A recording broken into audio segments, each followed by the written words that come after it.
President Donald Trump is now targeting Somalis in Minnesota. Plus, Marjorie Taylor Greene is officially resigning from Congress. I'm going to cover all of that. And the Trump DOJ continues to drop the ball. Breaking news coming in that James Comey's case, his indictment, has been completely thrown out of court, along with Letitia James, and it gets even worse than that. I'm going to cover all of the details, including the fact that there very likely is a mole within the Trump Department of Justice that is screwing everything up. And finally, I will be reading your comments and your thoughts when it comes to the job approval of Attorney General Pam Bondi. All of that and a little more right here, right now on American Advocates, Episode 11. Trump says he is ending the temporary deportation protections for Somalis in Minnesota. Now the question is, why is he doing that? People are freaking out about this, saying, here goes Trump just targeting those poor immigrants. But the truth of the matter is, there's an incredibly good reason for it. It turns out that under former President Joe Biden, Somali refugees were granted temporary protective status. They were allowed to come into this country either legally or illegally. And regardless of their immigration status, Biden shielded them with TPS, allowing them all to not only reside in America, but also through various forms of chain migration policy, these Somalis, again, whether they're legal or illegal, have also been bringing in their family members as well. Apparently, they're just allowed to do that. They're allowed to just flood America with more of them. It continues to get worse, this story, because what they've been doing once they enter America is defrauding the government and the American people. Apparently, this is so widespread, this Somali fraud, that it's caught the attention of the president. Trump is outraged over this, which is why he has removed their TPS. Take a look at just some of the examples of the Somali fraud happening in a state like Minnesota, for instance. Like this example right here, where a restaurant was apparently the forefront of government fraud when it came to feeding children. Yes, the name of this organization apparently was Feeding Our Future, where they claimed that they were feeding a huge number of children all of the time, and therefore they needed government funds in the form of taxpayer dollars. The FBI grew suspicious of this, however, and they decided to investigate. In December of 2021, the FBI installed a surveillance camera overlooking this building just off Lake Street in Minneapolis. At the time, it was Safari Restaurant, which overall took in $12 million in federal child meal payments through Feeding Our Future. Safari's former co-owner, Salim Saeed, is on trial alongside Amy Bach, the Feeding Our Future executive director. Safari claimed to feed 4,000 to 6,000 kids a day. Its invoices and meal counts shown to the jury alongside the video. An FBI agent testifying that an average of 40 people came and went during the 6 weeks it was surveilled. The FBI set up a total of 12 cameras at sites claiming to serve extraordinary numbers of meals. Another was at a deli in St. Paul, also registered by defendant Salim Saeed, which claimed 1,800 meals per day. The video shown to the jury showed an average of 23 people a day coming and going. The jury was shown dozens of invoices, meal counts, and emails seized from Feeding Our Future's headquarters in St. Anthony. Some showed links to websites that randomly generated names and ages to create rosters of children who were served meals. Many were signed or sent by Amy Bach, who's charged with wire fraud, along with bribery for the alleged kickbacks that she received. This is just one of the examples, and what they were doing was claiming they were feeding 4,000 to 6,000 children per day. Plus that other deli place was feeding apparently 1,800 for a total of what they were claiming to be 6,000 to 8,000 total children per day, when in actuality that number was anywhere between 40 to 60 children. And they were apparently using some online name generator to just make up names of children who never existed. And then they were claiming that these were actual children they were feeding. The surveillance, of course, showed much differently, revealing the real number to be far lower. And what were they doing with the rest of that money that they were receiving in government aid, funding, etc., to be able to feed these supposed thousands of children who don't exist? Well, they were pocketing it, of course. Because when you're only feeding 40 kids throughout a time span of 6 weeks, but you're receiving funds to be able to feed thousands of children a day, you have a ton of money left over. So they were pocketing somewhere around $12 million. and doing nothing good with it. It was straight up fraud. Even worse when it comes to feeding our future. This is something that I want the Trump administration to look into because I already covered this guy right here. You may recognize him. He's Omar Fateh, and he narrowly missed becoming the mayor of a city in Minneapolis just this past election cycle earlier this month. I covered him as he was waving his Somali flag in the United States, speaking at a convention with the Somali colors all over the place, and he was, of course, giving praise to Allah. Well, it turns out that this guy was linked with defeating our futures. When he was on the campaign trail years ago, he's on video giving thanks to them. Of course, when his connection was found out to Feeding Our Futures, he quickly made a public statement denouncing everything they were doing, insisting on the fact that he was hardly involved with it at all. Nevertheless, I'm sure you'll agree with this, the Trump administration needs to investigate him regardless, and for that matter, they should probably also investigate Ilhan Omar, because she backed Omar Fateh, who was involved with Feeding Our Futures. I want to point something else out here too. The Somali demographic in America, the ones that were protected by Joe Biden and allowed to just flood into this nation and gain temporary protected status, they have become the highest, most likely demographic to commit crime in all of America. And what are they known for over in their country? They're known for piracy. So this really shouldn't be all that surprising to anybody, but it is shocking to hear the details of it. And when it comes to the fraud here, they've also been defrauding Medicaid. Questionable use of your tax dollars. 5 investigates found a once celebrated nonprofit received hundreds of thousands of dollars in public money even after its board chair was charged with fraud. The organization is Kajog. It won awards over the years for the work that it did with Somali kids. But 5 investigates found that its board chair was charged in a massive Medicaid fraud case in 2023. Now, in the last 2 years after those charges were filed, our team discovered that the State Department of Human Services kept sending the nonprofit hundreds of thousands of dollars in state grants.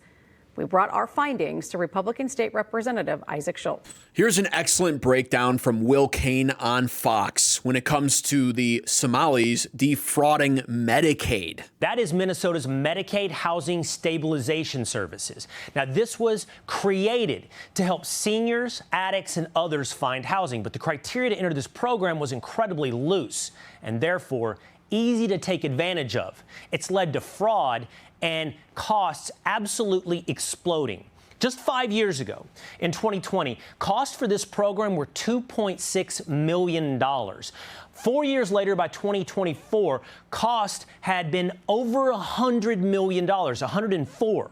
Through the first 6 months of this year, costs are at $61 million, meaning if you double that over the entirety of the year, you're looking at $122 million. In 5 years, from $2 million to $122 million.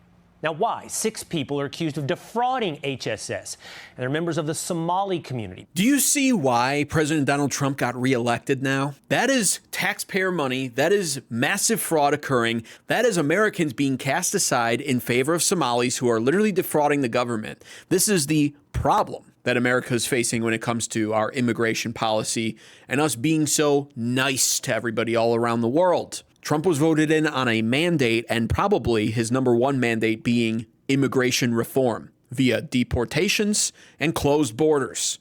And this is why it's so important. These people come here and they don't care about Americans. They don't appreciate America like we do. They don't respect us, and they don't love our country. They only see opportunity to exploit us. And it gets even worse. They didn't stop with their shamelessness of pretending to be feeding thousands of more children than they actually were and then pocketing the rest of the change. Nor did they stop with defunding Medicaid. They also targeted children with autism. This just gets worse if we take a look at Minnesota's federally funded autism program. Now, several people, and this is an example, a woman in the Somali community, are co-conspirators, and they're accused of recruiting kids for autism therapy. They brought in families, had them convinced to get their kids diagnosed as autistic. In fact, these families ultimately ended up having various social services bid for their children, competing with the number, size of check that they would get. It didn't matter if the kids had autism. And what happened? Autism claims to Medicaid surged. In 2018, $3 million. By 2023, Listen here, from $3 million to $400 million. Autism providers jumped from 41 to 328 in 5 years. I just want you to hear that number again, just so you can see how blatant the fraud was. Listen here, from $3 million to $400 million. $3 million to $400 million in 5 years. The worst part is it went on for 5 years before anyone even seemed to notice. And now we're coming up on 8 years before anything has actually been done about it, courtesy of President Donald Trump, who has removed their protective status. And the ultimate worst part about all of this is where this money wound up going. Because yes, they were pocketing this money and enriching themselves, but that's not all they were doing with the money. Now, City Journal reports that the Somali fraud rings send a lot of money back to Somalia. 40% of households in Somalia get remittances from abroad. That totals $1.7 billion. That is more than the entire budget of the Somali government. Money being sent abroad, from abroad, back to Somalia. Where is that money going? Take a look at this. Most alarmingly, a lot of that money is funneled through money traders, and in the end, ends up in the hands of al-Qaeda-linked Islamic terror group Al-Shabaab. So just to connect all of the dots finally for you, not only do these Somalis come here on a protected status, or at least they did, but then they come here, they don't respect America, they don't appreciate us, they don't care about us, they don't love our country, and they only see an opportunity to exploit us. So they do. They pretend to be feeding poor, starving children when they're not. They pocket the cash. They defraud Medicaid, essentially taking up spots and resources that Americans could benefit from. They pocket the cash.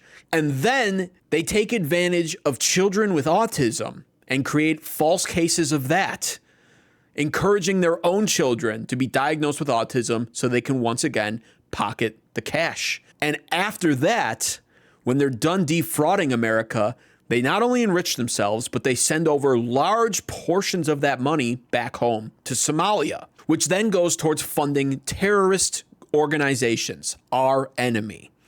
And they do so in such an amount that even the entire country of Somalia can't generate that much money. So they're stealing from us, they're putting our own Americans at a disadvantage who actually need the aid, and they're funding our enemies with the money. Now, of course, this is why President Trump had this to say on social media about this. Minnesota, under Governor Walz, is a hub of fraudulent money laundering activity. I am, as President of the United States, hereby terminating, effective immediately, the Temporary Protected Status TPS program for Somalis in Minnesota. Somali gangs are terrorizing people of the great state, and billions of dollars are missing.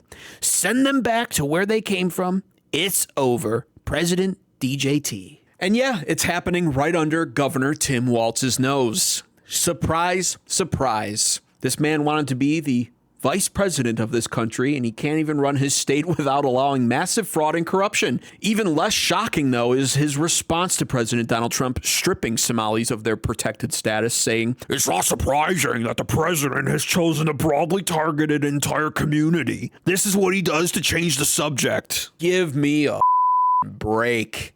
Tim Walz is a scumbag, incompetent governor, and thank God he's not the vice president right now. On top of that, I think he should be investigated because this happened under his state. Is it any surprise that it's a Democrat governor that allowed all of this to happen? Do you think stuff like this would be happening at this kind of a scale for this long under a Ron DeSantis, for instance, governor of Florida? I don't think so. But this is why it's so important to adopt this America First and America Only agenda. We need to buckle down more on immigration, and Trump needs to keep making more decisions like this, doing more stuff like this. Less focus on foreign aid and Ukraine and Israel, more focus on this, because I guarantee you there's so much more of this happening all across America that we're not aware of. That's why DOGE is so important. That's why everyone loved when Elon and Trump were working together. He needs to bring that back. This is what young Americans especially like to see. I know I do. I don't want to hear about the Ukraine being bombed again. I quite frankly don't care. Nor do I care about Israel.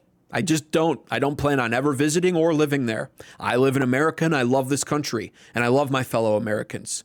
My fellow Americans deserve the aid that was being taken away from them via Somali pirates living in this country, defrauding those programs and sending the money back to fund our enemy. It's outrageous. But I'm going to move on now to the next story here. I want to cover this. This is Marjorie Taylor Greene. She dropped this major and shocking, quite frankly, announcement on Friday, just before the weekend. It turns out she has decided to resign from Congress, which will be effective January 5th. Marjorie Taylor Greene is a loaded topic to talk about. I've never been a massive fan of hers. However, she's tried to do some good things. It's a very controversial career we're looking at when we're discussing her.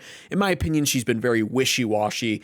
And only recently has she really decided to break away from President Donald Trump, and the timing of that is definitely interesting. On top of the fact that the timing of this is happening just after her and Thomas Massie wound up actually passing the Epstein Act to get the files released and deliver on the transparency that Trump had originally promised us and then ultimately decided to deny us. Is it a coincidence that just days after that passes, that Marjorie Taylor Greene is now resigning? I don't think it is. And she has a lot of interesting things to say in this video where she officially resigns. Let's take a listen to some of it. Hi, everyone. I've always represented the common American man and woman as a member of the House of Representatives, which is why I've always been despised in Washington, D.C., and just never fit in.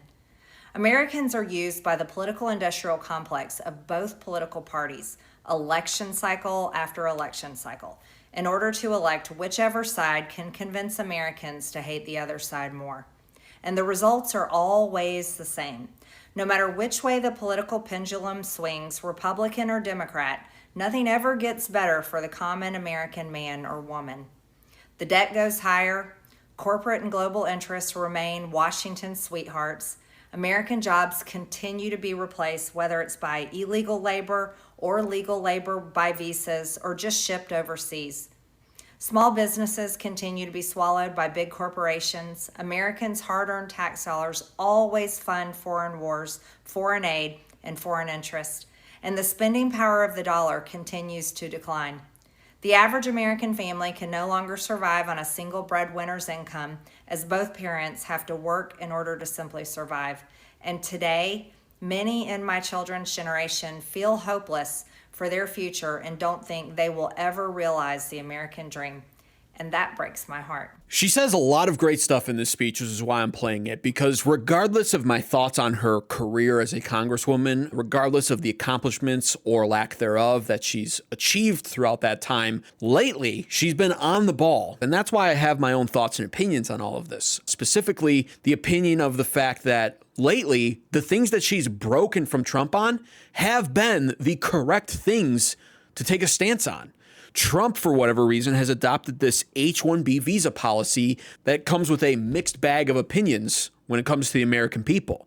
There is a surprising amount of Americans that support H-1B visas, but ultimately it is of my opinion that any American informed on this topic at all, and I've made a video on how these visas are heavily exploited and how there's several loopholes centered around these visas that corporations can exploit. When you realize that, you understand what the H-1B visa really is and what it's being used for, and all the similar visas surrounding it. And it is undeniably being used to replace American workers. Now, Marjorie Taylor Greene has been very wishy-washy throughout her political career.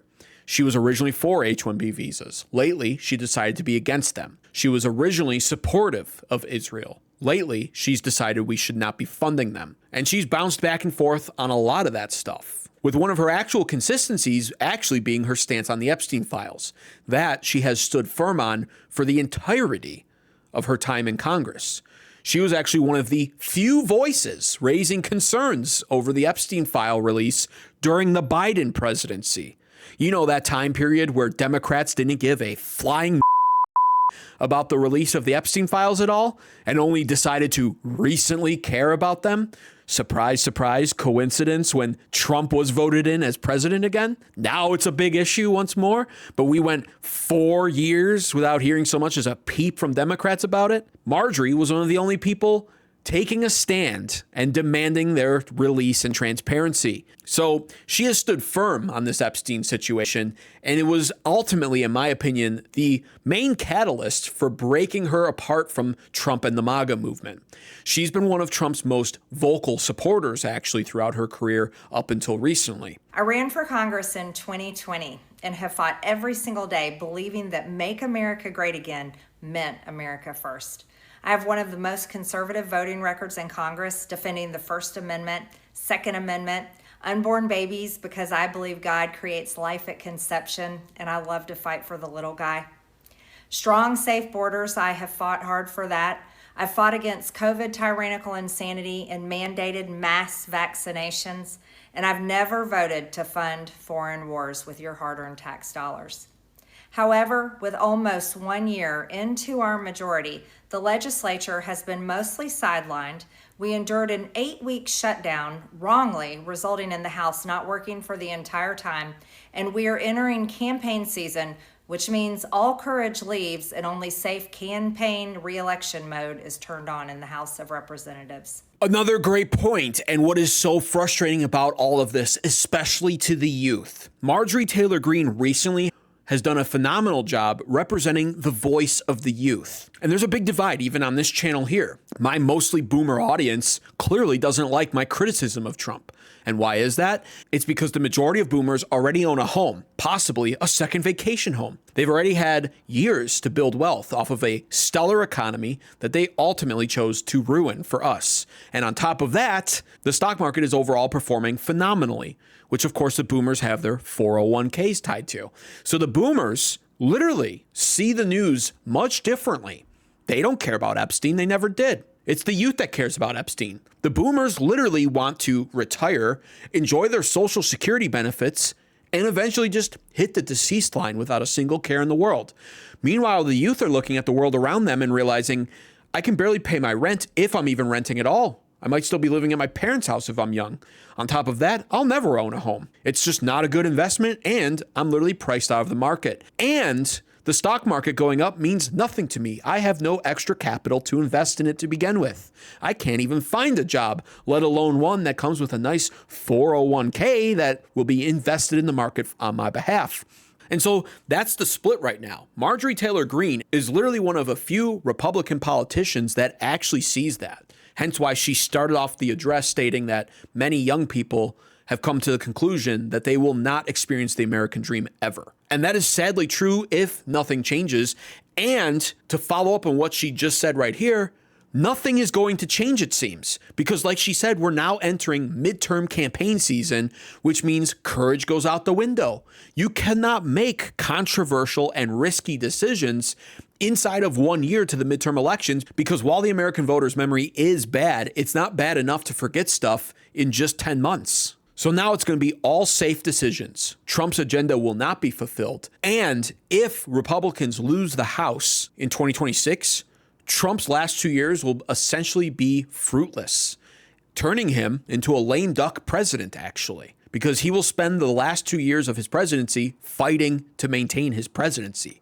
The Democrats have made it very clear their only intent is to regain the House so they can impeach Trump, and they will focus on that for 2 years. And the Democrats are so superior to the Republicans at playing politics. They play the game so much better. They will go on the offensive. They will wield their power expertly like they always do. And they will ensure that Trump gets nothing else done. And with the demoralized youth being as bad as it is currently in this terrible economy, young people will not be voting in the midterm. They're too demoralized. They know that the liberals are terrible. They're not going to vote Democrat, but they're also not going to vote for Republicans. And Republicans will lose as a result. Many common Americans are no longer easily convinced by paid political propaganda spokespersons and consultants on TV and paid shills on social media obediently serving with cult-like conviction to force others to swallow the political party talking points.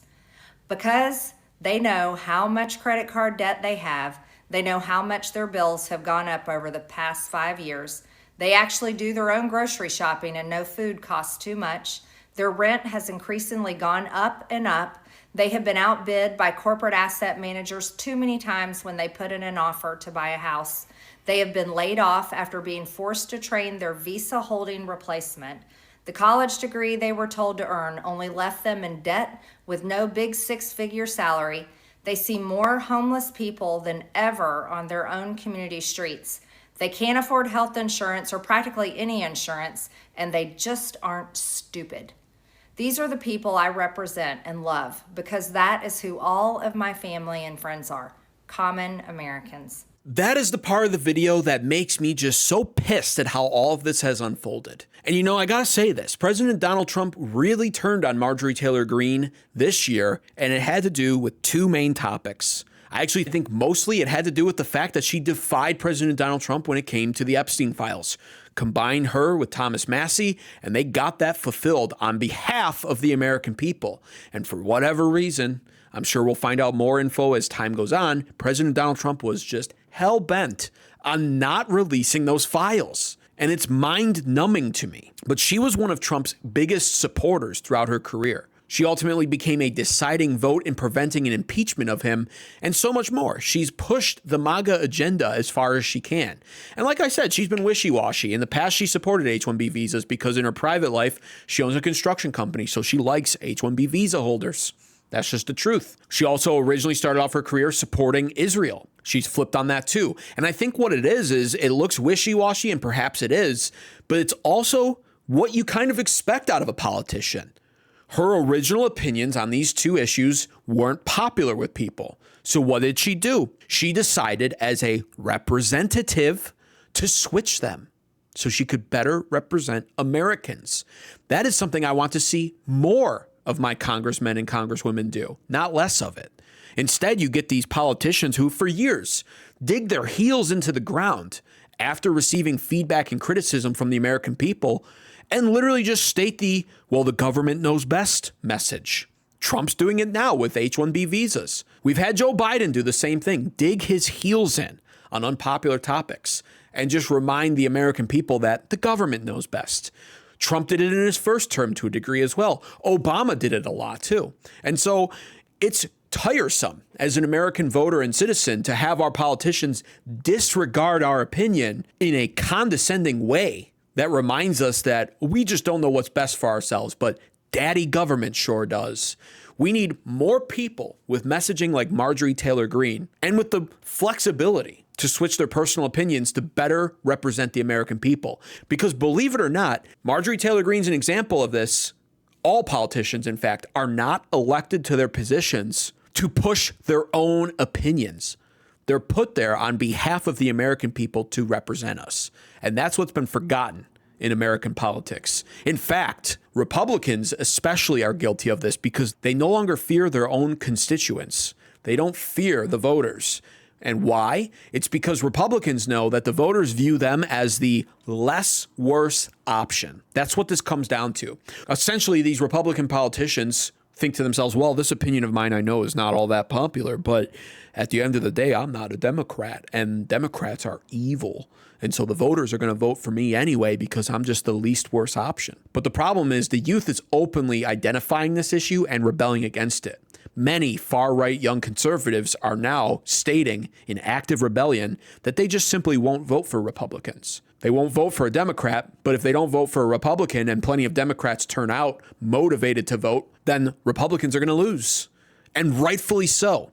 We're in a period of time right now where the Republicans have complete control of our government, and they've gotten pretty much jack done.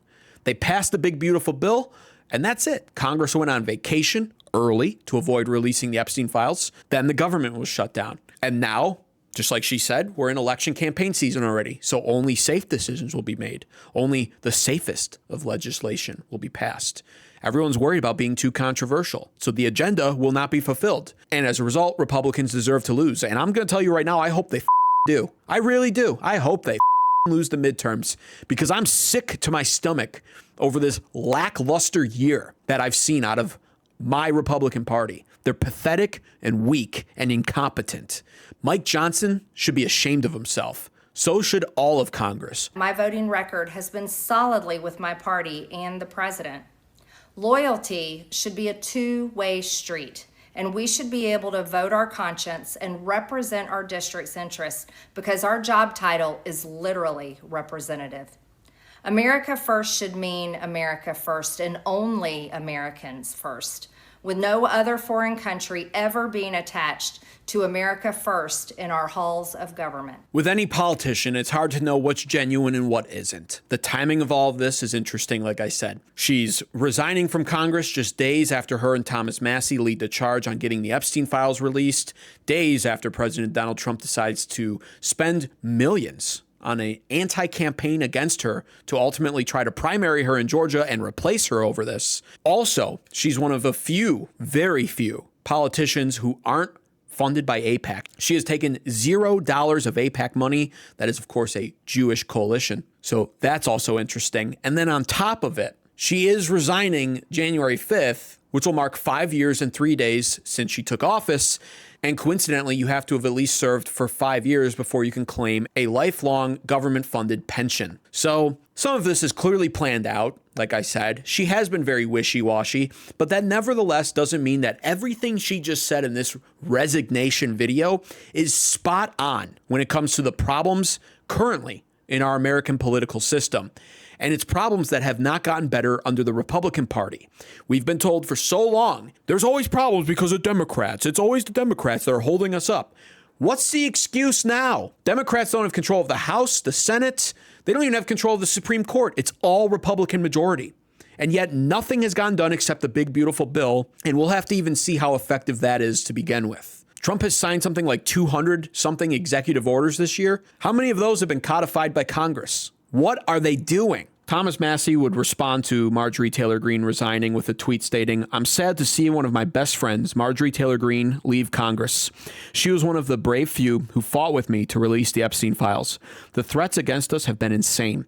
If you want me to keep fighting, I need your support." And the thing is, Thomas Massie is, again, one of the only other current American politicians to not be receiving any money from AIPAC. He has taken $0 from AIPAC over the entirety of his career. Him and Marjorie Taylor Greene, in my mind, were sort of like two beacons of light, despite the fact that, by the way, I despise Thomas Massie overall. I can't stand people who only talk about being principled to the point of where they're a detriment to their own party. But what's crazy is over the past couple of weeks, I've been forced into this new perspective of just exactly what's happening within our own government. And I'm starting to like Thomas Massie way more than I ever thought I would. And that includes Marjorie Taylor Greene as well. I thought she was a loudmouth idiot. Turns out she is perhaps the best example of what it means to actually represent the American people. And it's sad to see how all of this has unfolded. This has been, again, one of the worst things to happen to the Trump administration this year. And it's just a bad look for the party as a whole to have the president of the United States openly bashing two people like this who actually seem to care about this country and actually seem to care about America first. I'm still torn on the subject, though. What are your thoughts and opinions when it comes to Marjorie Taylor Greene? Are you happy to see her go, or do you think it's a tragedy? Let me know in the comments down below. Now for the top story and some breaking news that occurred today. I'm just going to say I told you so by playing this small clip from a much older video of mine here on the channel. He absolutely should be investigated, arrested, and likely go to prison. Unfortunately, if I'm being honest with you, I don't think he's likely to face a single solitary second of prison time, and I'm going to explain why right here on American Advocates. Well, I clearly don't need to explain why anymore. Turns out I was completely correct, and that's why you should subscribe right now to American Advocates for more content like this, because I'm right about everything. And it's not hard to be wrong, honestly, when you just simply predict that the Republicans will drop the ball when it comes to justice, that they won't have any follow through that matters, and that ultimately the Democrats will continue to get away with all of their crimes. Yes, as it turns out, a federal judge decided to completely dismiss the James Comey indictments. And while they were at it, I guess in the name of efficiency, decided, you know what? That Letitia James mortgage fraud indictment, toss that out too. None of that matters, you stupid Republicans. You went about this entirely wrong with your US appointed attorney, Lindsey Halligan. You made a bunch of systematic errors in doing that. You wrongfully appointed her to all of this. So all of this is null and void. Have a nice life, James Comey. Go back to the beach where you found that seashell formation that occurred naturally and live out your best life. Yes, it's a 29-page opinion. I was just reading through it. So sorry if I look distracted during our segment. It doesn't get to the claim of malicious prosecution that Jim Comey was making. So this is solely the appointments clause, and that's why you have both cases dismissed against both individuals. Right. And it is kind of interesting, though, because obviously that's kind of a fluke side ruling, not on the merits of the case. But it is kind of interesting how all of these fluke side rulings always tend to seem to go in the same direction. Yeah, it really is funny how it always seems to go in the same direction, and that is, of course, Republicans losing and dropping the ball. Now, like I stated, this was a procedural error on the Trump Department of Justice by appointing Lindsey Halligan over the case, who can be seen pictured in the middle of this photo in between Pam Bondi and Todd Blanche. What this means now is, of course, Comey walks free, Letitia James walks free. They can, however, be re-indicted, but the problem specifically when it comes to James Comey is that the Trump Department of Justice, mainly Pam Bondi, of course, who's completely incompetent, decided to wait until there were just 4 days left on the statute of limitations for this before indicting James Comey. Now that he's gone through the indictment process and ultimately had this original indictment thrown out because of procedural errors, they can re-indict him, but that can very likely be thrown out now too, because guess what? The statute of limitations has ended.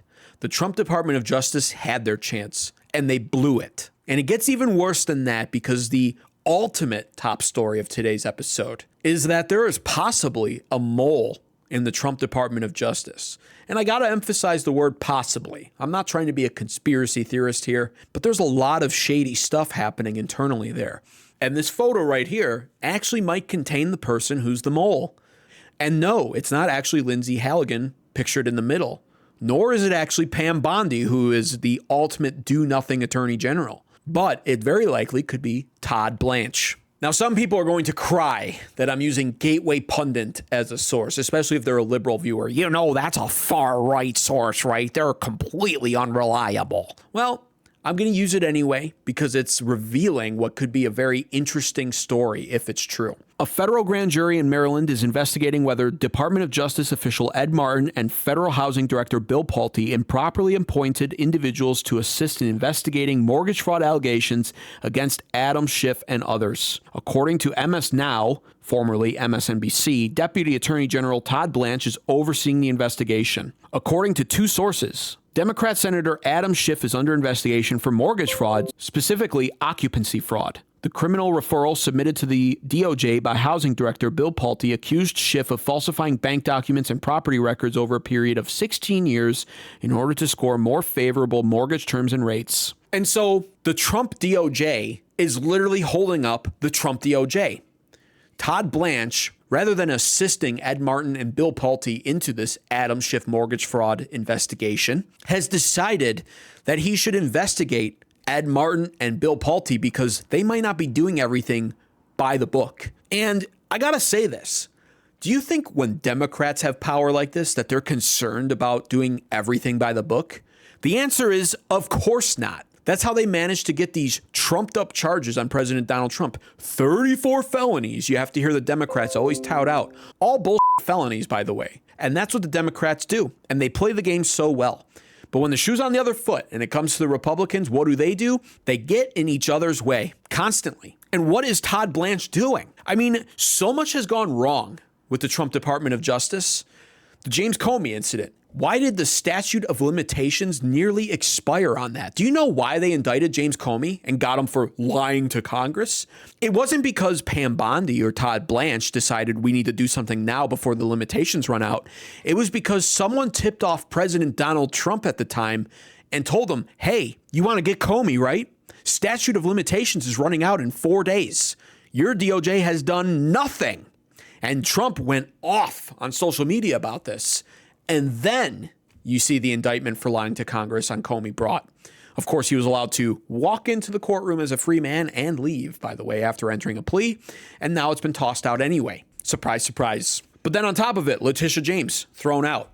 This whole appointment of Lindsey Halligan that created a procedural error. Now you got to ask the question, why was that done in error? Was it done on purpose or on accident? Is it incompetence or is there something bigger happening in the Trump Department of Justice? Is there a mole?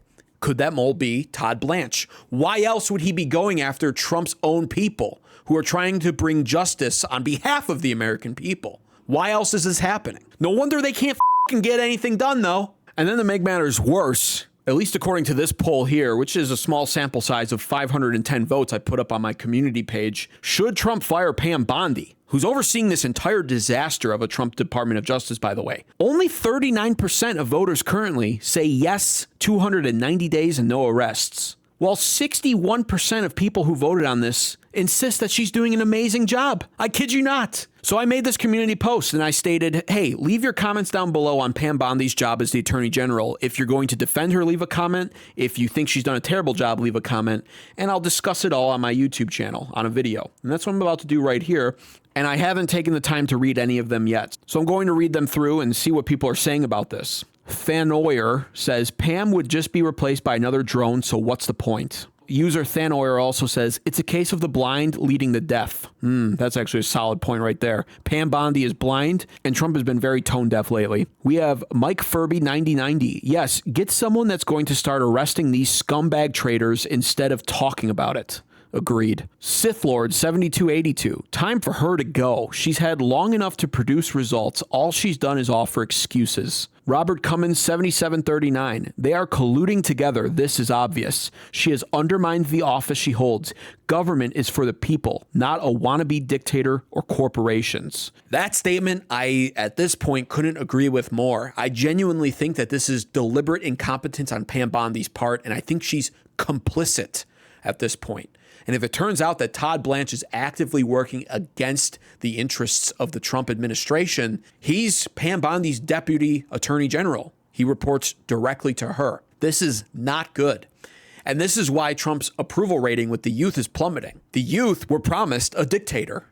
And believe it or not, that is what they want, at least to some degree. It's not like Trump isn't already referred to as a dictator by Democrat voters anyway. They literally think the worst of him as it is. So why continue to play softball with people who think you're a fascist? If Trump was just 10% as bad of a guy as Democrats say he is, so much would be better about America right now. So much more would be getting done. But people voted in Trump for immigration, a better economy, and for justice. Just like in his first term, he ran off draining the swamp. And the problem is, it's not getting drained. Justice is not being had, and it really upsets the youth. Glenn W1Z says there will be no arrest and no prosecutions under Pam Bondi. She is and has been all talk. Keystone Liberty 1776 says, just goes to show you can't rely on a woman to do a man's job. This chick doesn't like to get her hands dirty with anything. She is all about the tough talk and no action. And a big shout out to Keystone Liberty, one of the best viewers on this channel. He's been a loyal viewer. Appreciate you, man. And I agree with you once again. Give us a Tom Homan personality type mofo. Stick him in there and watch the results pour in. Unlike Pam Bondi, who seems more focused on doing her makeup for her 28th Fox News appearance this year. It's a disgrace. Now, under the actual poll itself, I did manage to find one person who adamantly white-knighted for Pam Bondi. And my suspicions on who out there is voting in favor of Pam Bondi has been pretty much proven with this comment right here I'm about to read. Robert B5N8C says, Pamela, most men in the world would fight for you, and backed by women. We love our White House girls and no harm to them ever. And so that confirms to me what I originally thought. The 61% of people on my poll, on my page, voted in favor of her because they are crusty old boomers who probably jerk off to Pam Bondi every single night. That's really what that comes down to. Anybody with a brain who's paying attention knows Pam Bondi is the most incompetent attorney general ever. She's done nothing. Regardless, if you enjoyed that segment, be sure to take an active part on my community tabs page. Your comments very likely could appear in future videos. I will be posting more polls in the near future right here on American Advocates. Thanks so much for watching.